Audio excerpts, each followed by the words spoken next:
Shalom saudara-saudara. Saya percaya bahwa hari ini adalah hari yang terindah bagi kita karena kita boleh diberi kesempatan oleh Tuhan untuk kita bersama-sama memuji nama Tuhan. Kita mau meninggikan nama Tuhan kita karena Dia yang layak dicinta, Dia yang layak disembah, Dia yang layak dipuji. Mari kita bersyukur kepada Tuhan. Kami bersyukur Bapa untuk pagi hari ini.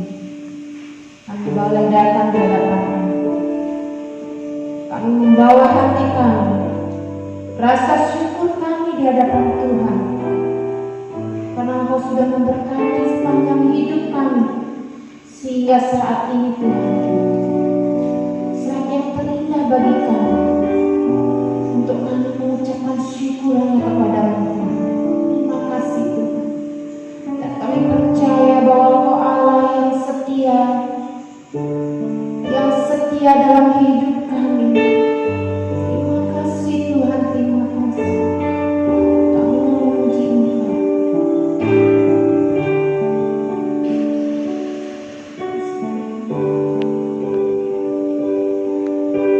Sungguh besar setiamu,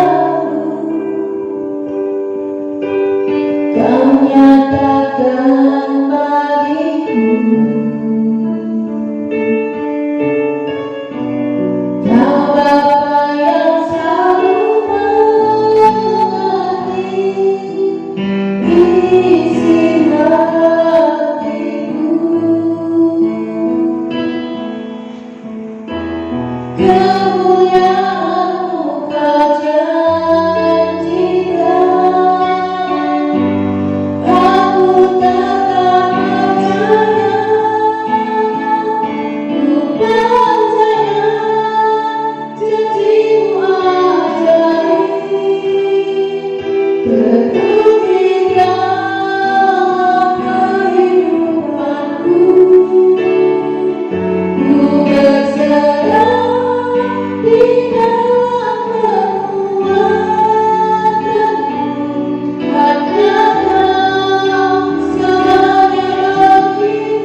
Salam, salam sehat. Puji Tuhan, kita kembali bertemu dalam ibadah online di minggu yang ketiga di bulan Januari tahun 2021.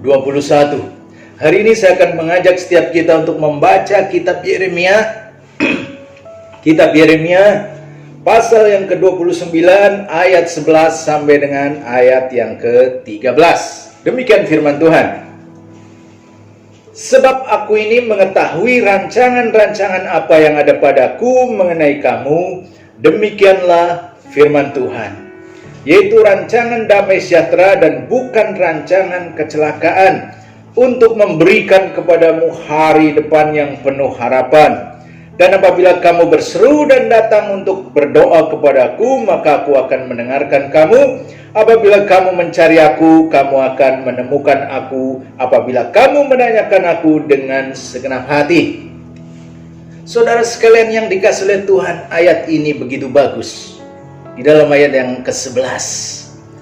Tetapi kalau kita lihat pasal ini, boleh dikata pasalnya itu dalam tanda petik pasal yang buruk.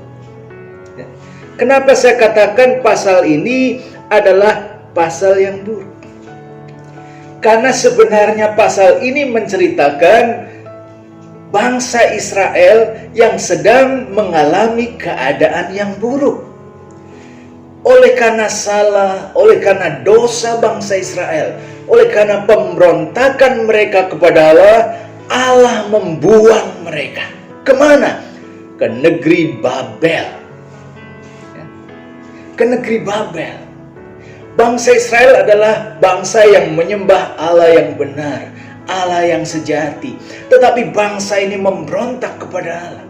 Dan dampaknya bangsa ini dibuang ke negeri asing, dibuang ke negeri Babel, yang notabene bangsa Babel adalah bangsa penyembah berhala.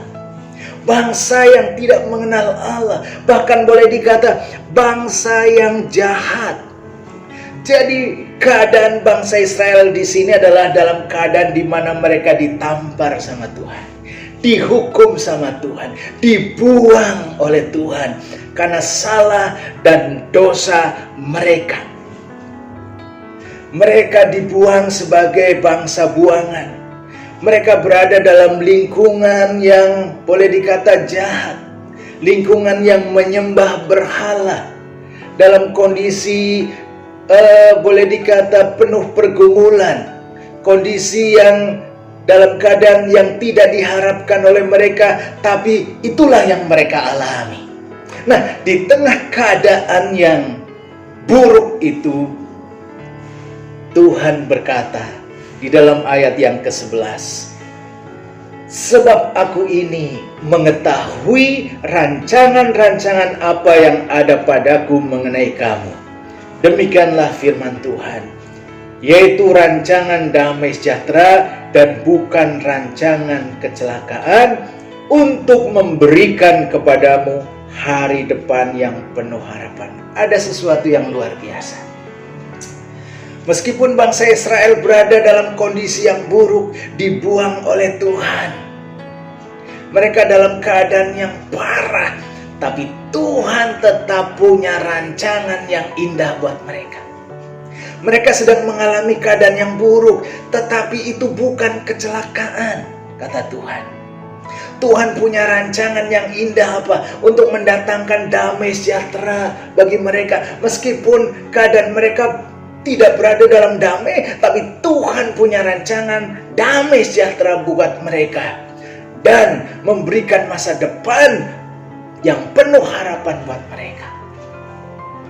Bapak, Ibu, dan saudara sekalian yang dikasihi oleh Tuhan, mungkin juga ada di antara Bapak Ibu yang sedang mengalami keadaan yang buruk. Bukan karena salah, bukan karena dosa Bapak Ibu, tapi mengalami keadaan yang buruk. Apalagi hari-hari ini kita sedang masih menghadapi yang namanya pagebluk wabah corona. Mungkin menyebabkan ada di antara kita yang mengalami kesulitan ekonomi, kesehatannya buruk, mungkin hubungan keluarganya menjadi buruk.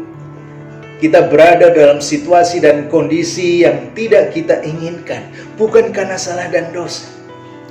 Ingat, Tuhan punya rancangan yang indah bagi setiap kita. Kepada bangsa Israel yang menghadapi masa yang buruk karena salah dan dosa mereka saja, Tuhan masih punya rancangan yang indah buat mereka. Apalagi bagi kita, kalau kita menghadapi masalah, keadaan yang buruk bukan karena salah dan dosa kita, Tuhan punya rancangan yang indah dan masa depan yang baik buat setiap kita. Bahkan kalau ada di antara saudara mungkin sedang mengalami keadaan yang buruk, ekonominya buruk, kesehatannya buruk, hubungannya buruk karena salah dan dosa, ingat, Tuhan tetap punya rancangan yang indah, rancangan damai sejahtera, dan tetap memberikan masa depan yang penuh harapan kepada saudara. Kalau kita melakukan dosa dan kita masih hidup, artinya Tuhan masih memberikan kesempatan kepada kita untuk kita memiliki kehidupan yang baik. Nah, sekarang pertanyaannya adalah bagaimana? Bagaimana agar kita boleh masuk dalam janji Tuhan ini? Rancangan Tuhan tergenapi dalam hidup kita. Kita masuk dalam rancangan Tuhan mendapatkan damai sejahtera, masa depan yang penuh harapan. Walaupun mungkin ada di antara saudara yang sudah kehilangan harapan, tapi bagaimana agar harapan itu kembali ada dalam hidup kita? Kalau kita masih bernafas, berarti kita masih punya harapan. Kalau kita masih hidup, jantung kita masih berdetak, berarti kita masih punya harapan. Nah, bagaimana agar harapan itu nyata dalam hidup kita? Saya akan baca ayat yang ke-12. Di sini dikatakan, Yeremia 29 ayat yang ke-12 dan 13. Dan apabila kamu berseru dan datang untuk berdoa kepada aku, maka aku akan mendengarkan kamu. Apabila kamu mencari aku, kamu akan menemukan aku. Apabila kamu menanyakan aku dengan segenap hati. Tidak ada cara lain. Tidak ada metode lain di mana kita kembali dalam rancangan Tuhan, kembali memiliki masa depan yang penuh harapan. Kita harus kembali kepada Tuhan. Kita harus kembali kepada Tuhan. Mungkin selama ini kita sudah menjauh dari Tuhan. Karena kesibukan kita dalam bekerja, dalam berusaha, dalam banyak hal, kita jauh dari Tuhan. Tidak ada waktu untuk berdoa, tidak ada waktu untuk mendengarkan firman Tuhan. Kita jauh dari Tuhan, kita jauh dari rancangan Tuhan, dan kita tidak punya harapan dalam hidup kita. Ingat, Tuhan memberikan jalan keluar bagi kita. Tidak ada cara lain. Kita harus datang kembali kepada Tuhan. Di sini dikatakan, apabila kamu berseru, mari kita berseru kepada Tuhan. Datang kepada Tuhan melalui apa? Melalui doa. Kemudian di sini, apabila kamu mencari, mari kita mulai mencari Tuhan. Mungkin selama ini kita terlalu sibuk mencari uang, mencari hal-hal materi, mencari hal-hal yang bersifat kebendaan. Mari kita mulai mengubah hidup kita. Kita cari Tuhan dengan segenap hati, kita cari Tuhan dengan segenap jiwa. Maka janji Tuhan, kamu akan menemukan aku apabila kamu menanyakan aku dengan segenap hati. Dengan gumolonging hati kita mencari Tuhan, kita akan menemukan Tuhan. Kita akan kembali dalam rancangan Tuhan. Apapun keadaan kita hari ini, kalau kita kembali kepada Tuhan, maka Tuhan akan kembali menggenggam kita masuk dalam rancangannya. Bukan rancangan kecelakaan, tapi rancangan yang mendatangkan damai sejahtera. Bukan rancangan kebinasaan, tapi rancangan kehidupan. Bahkan rancangan yang hari depan yang penuh pengharapan. Tidak ada cara lain. Mari kita semakin mendekat kepada Tuhan. Hidup kita semakin memperkenan Tuhan. Cari Tuhan, cari Tuhan, dan temukan Tuhan. Cari Dia dengan segenap hati. Biarlah kita kembali dalam rancangan Tuhan. Tuhan memberkati. Haleluya. Kita berdoa. Terima kasih Tuhan Yesus untuk firman yang sudah Kau berikan buat kami. Bila firman ini tertanam, tertancap dalam roh kami, dalam jiwa kami, dan menjadi kehidupan bagi setiap kami. Terima kasih Tuhan, Kau memberkati setiap umat-Mu yang mungkin hari-hari ini sedang mengalami keadaan yang buruk. Jikalau ada yang sakit, dalam nama Tuhan Yesus disembuhkan. Yang kekurangan dicukupkan. Yang mengalami masalah dalam hidupnya, dalam rumah tangganya dipulihkan, dihiburkan, dan diberi kemenangan. Terima kasih Tuhan, terima kasih. Segala puja-puji syukur hormat bagimu. Sekarang Bapak Ibu Saudara, angkat tanganmu, tengadahkan wajahmu untuk menerima berkat yang dari Allah.